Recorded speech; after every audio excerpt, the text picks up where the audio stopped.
Hello बच्चों, let's see this question. Statement 1. The lines y equal to mx plus 1 minus m for all values of small m is a normal to the circle x square plus y square minus 2x minus 2y equal to 0.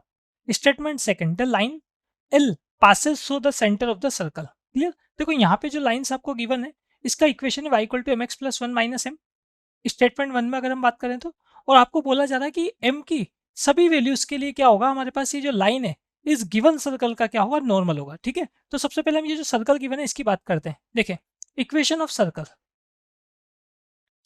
Equation of circle में हम क्या करते हैं, इसमें centre और radius find करते हैं इसका. तो इसके लिए हम क्या करते हैं, इसको standard form x minus h का whole square plus y minus k का whole square equal to r square में बनाते हैं. तो उसके लिए हमने क्या किया, देखो x square minus two x whole square बनाना है तो मुझे प्लस वन की रिक्वायरमेंट है. तो ये मैंने प्लस वन किया तो साथ में माइनस वन भी किया. ऐसे हम बात वाई के लिए करते हैं. तो हमारे पास ये y square minus two y तो है ही सही. इक्वेशन में हमने क्या किया, प्लस वन ऐड किया तो वन सब्ट्रैक्ट भी कर लिया. क्लियर? यही हमको सर्कल का जो इक्वेशन है यही गिवन है, हमने बस सिंपल क्या किया, प्लस वन माइनस वन यहाँ पर ऐड किया. क्लियर? अब देखो यहाँ से ये जो आपके पास x square minus two x plus one है ये बन गया एक्स माइनस वन का whole square. Y square minus two y plus one ये बन गया हमारे पास यहाँ पर वाई माइनस वन का होल स्क्वायर. और माइनस वन कितना हो गया, टू हो गया. Two minus one minus two हो गया, आधे चेस में जाएगा तो प्लस टू हो जाएगा. क्लियर? तो यहाँ से अगर हम बात करें तो हमारे पास जो सर्कल है इसका सेंटर क्या आ जाता है, इस सर्कल का सेंटर आ जाता है यहाँ से एक्स माइनस एच का whole square plus y minus k का whole square equal to r square से अगर मैं कंपेयर कराऊँ तो सेंटर हुआ करता है एच कोमा के, मतलब वन कोमा वन सेंटर हो जाता है यहाँ पर. क्लियर? अब हमको जो गिवन लाइन है उस पर भी बात कर लेते हैं. सिंस गिवन लाइन,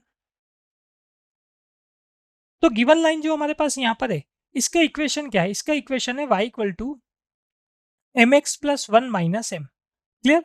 अब हमको चेक करना है कि ये लाइन जो है हमारे पास हमेशा सर्कल के या सर्कल पे नॉर्मल होगी या नहीं होगी, यही चेक करना है. तो कोई भी लाइन सर्कल पे नॉर्मल कब होगी, अगर कोई भी लाइन सर्कल के सेंटर से पास हो रही है तो इसका मतलब वो सर्कल पे नॉर्मल होगी होगी. ठीक है, तो हम कैसे पता करें कि ये सर्कल के सेंटर से पास हो रही नहीं हो रही. तो सिंपल वन कोमा वन इसको सेटिस्फाई करना चाहिए. तो अगर मैं यहाँ पर एक्स को वन पुट कर दूं, put x equal to one. ठीक है, तो एक्स वन पुट करने पर वाई कितना आ रहा है, देखो m plus one minus m, m से एम कैंसिल हो जाएगा तो वाई की वैल्यू क्या हो जाएगी, वन आ जाएगी. तो एक्स इक्वल टू वन पे वाई कितना आ रहा है, वन आ रहा है. इसका मतलब लाइन जो है वो कहाँ से पास हो रही है, लाइन पासेस थ्रू सेंटर. और लाइन अगर सेंटर से पास हो रही है इसका मतलब ये जो लाइन आपको गिवन है वो क्या होगी, नॉर्मल होगी. Line is normal. सेंटर पे क्या होगी, लाइन नॉर्मल होगी. ठीक है, तो ये चीज भी आपके पास क्लियर हो जाता. मतलब स्टेटमेंट वन जो है वो कैसा है, स्टेटमेंट वन जो है आपके पास ट्रू है. स्टेटमेंट सेकंड में क्या बोला जा रहा था, line passes through the centre of the circle. तो बिल्कुल करेक्ट बात है. यहाँ पे हमारे पास जो लाइन है वो कहाँ से, सर्कल के सेंटर से पास हो रही है. इसका मतलब स्टेटमेंट वन भी ट्रू है, स्टेटमेंट सेकंड भी ट्रू है.